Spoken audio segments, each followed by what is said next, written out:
અને જામનગરમાં તંત્રનું mega demolition તંત્ર દ્વારા રંગમતી નદીના પટ તથા બચુનગર વિસ્તારમાં બુલડોઝર ફરી વળ્યું છે। બચુનગર વિસ્તારમાં મોટો પોલીસનો કાફલો તૈનાત છે, ત્યારે મ્યુનિસિપલ કમિશનર અને જિલ્લા પોલીસ વડાએ દબાણોનું નિરીક્ષણ કર્યું। આ નિરીક્ષણ બાદ બર્ધન ચોક તેમજ નદીના પટના દબાણોને હટાવી દેવામાં આવ્યા છે। બચુનગર વિસ્તારમાં પોલીસનો કાફલો તૈનાત કરી દેવામાં આવ્યો અને પોલીસની આગેવાની હેઠળ ડિમોલિશનની આ કામગીરી જામનગરમાં કરવામાં આવી। આ વિસ્તારમાં દબાણો પર તંત્રનું બુલડોઝર ફર્યું।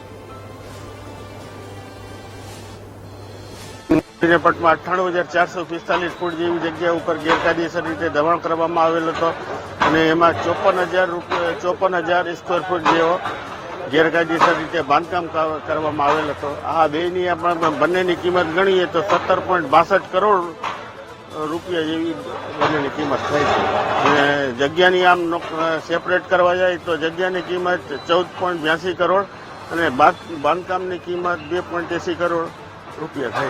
जामनगर शहर में जामनगर म्युनिसिपल कॉर्पोरेशन द्वारा अलग अलग जगह जे गैरकायदेसर दबाण है અને હટાવવાની ડ્રાઈવ અત્યારે ચાલુ છે।